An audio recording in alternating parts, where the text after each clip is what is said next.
It's time for another installment of Flashpoint. This week, News 6 anchor Justin Warmoth sits down with guests from Beacon College on how the school has transformed the lives of thousands of students with learning disabilities.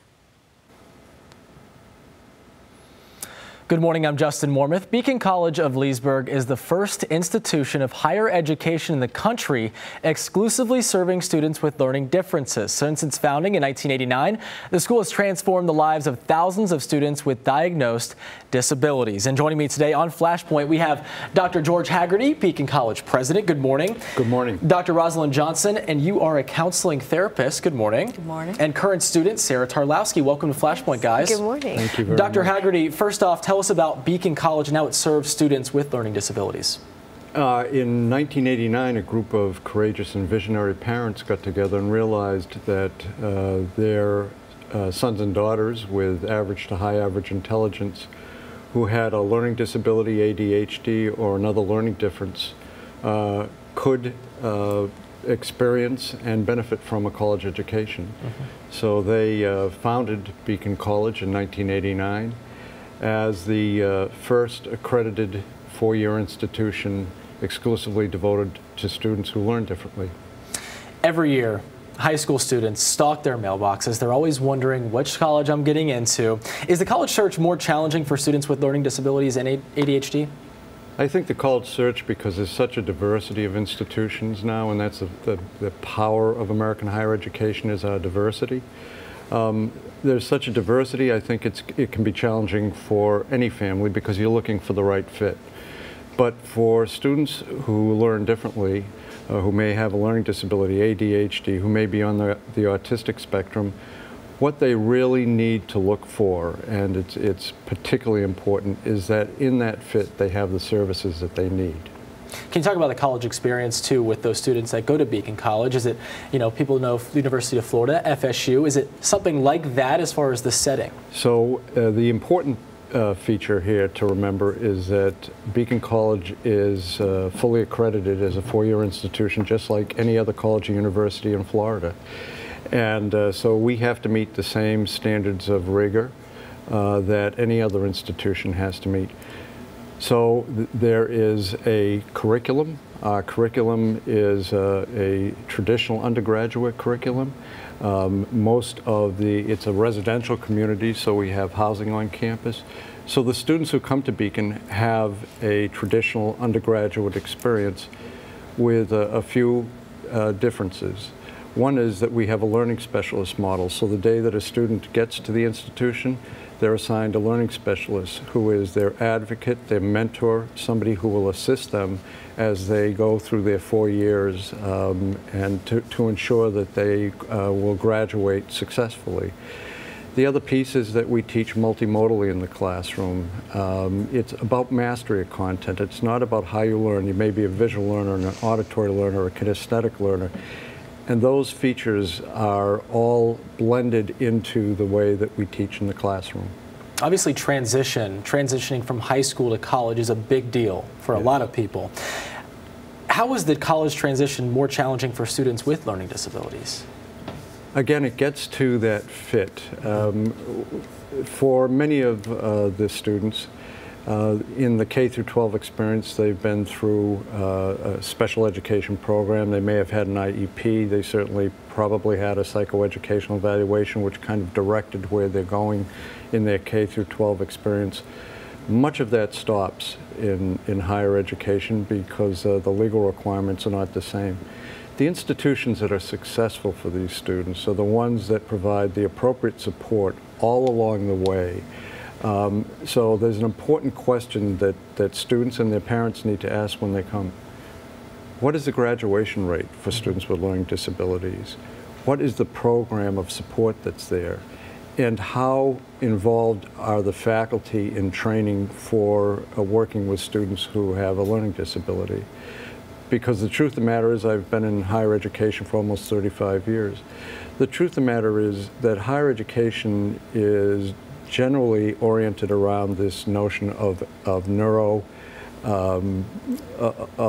neurotypical student. And the truth of the matter is there's neurodiversity in every institution. And what Beacon does is recognize this neurodiversity. Dr. Hagerty, thank you. When we come back, we're going to hear from both former Beacon College student Dr. Rosalyn Johnson and current student Sarah Tarlowski on what Beacon has done for them. Stay with us.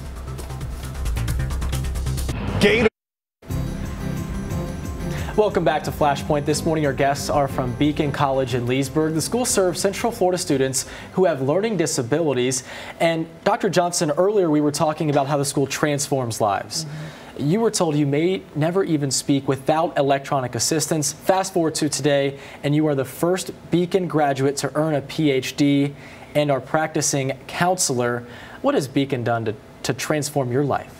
Well, Beacon really helps to prepare students to be able to self-advocate for themselves once they leave the college, and also provides them with the confidence and the skills to be able to understand their learning disability better, as well as the accommodations that they need to utilize once they enter the workforce and once they're also a student at Beacon. So Beacon helps them to further understand their learning disability, and also provides them with the self-confidence that they need to be able to be successful working adults once they graduate.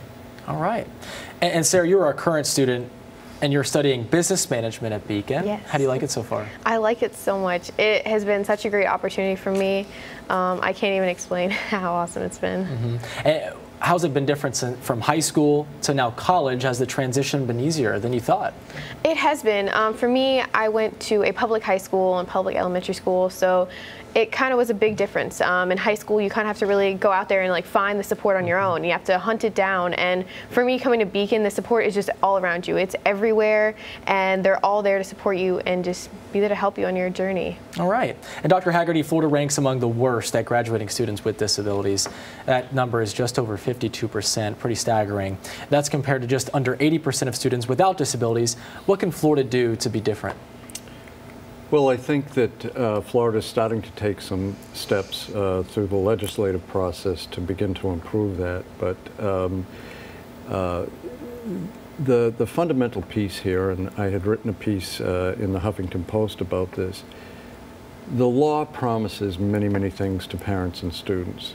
And one of them is that they will have an individualized educational program that's very appropriate for them, and I'm afraid that many times we fall short of that. So if in fact we can appropriately evaluate a student and actually put the program in place that would be required for them to advance and to succeed, that would be a large step forward. And basically in every state, I have to tell you, this is a lot about finances. All right. A recent survey found that 7 out of 10 educators, parents, and the public mistakenly link learning disabilities with mental retardation. Dr. Johnson, why do you think the public makes such an erroneous claim? Why do you think they think that? Well, I believe part of that is due to lack of education on their part, not truly understanding what learning disabilities are, and getting that confused with intellectual disabilities, and not understanding the difference that individuals with learning disabilities are very high functioning, and that they come in various, forms and the types of disabilities such as auditory processing, ADHD, high functioning individuals who are on the autistic spectrum, and just being able to truly understand that someone with an intellectual disability is not going to have the same IQ as someone with a learning disability. Someone with a learning disability may have deficits in communication or social skills. However, they are highly functioning. They have a high IQ. So part of that is just re-educating the public and re-educating teachers and other people out there that people with learning disabilities are not, the same as individuals who have intellectual disabilities. And Dr. Hagerty, you were just talking about how the Florida legislature in the past 2 sessions passed measures to enhance opportunities for the disabled. And, your take on the direction that Florida is taking, is it the right path? I think Florida is starting to take a leadership position.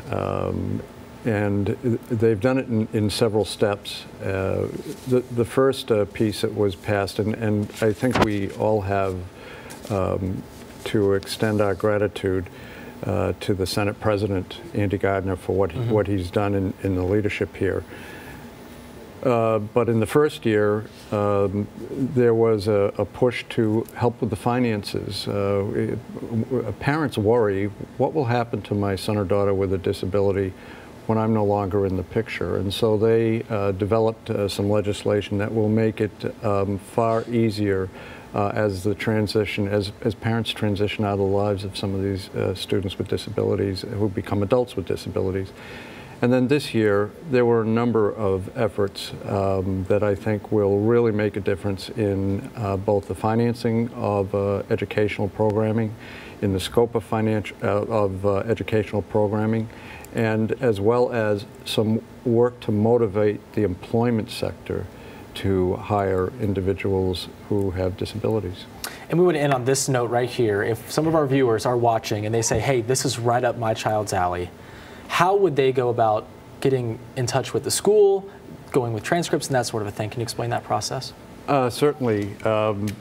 They would come to our admissions office, come to our website, beaconcollege.edu, and we will very much look forward to having as many students. We're in the business to help students with learning disabilities and ADHD, and I think we do an excellent job at it. Dr. Hagerty, thank you. Dr. Johnson, thank you. Sarah, thank you for joining us this morning on Flashpoint.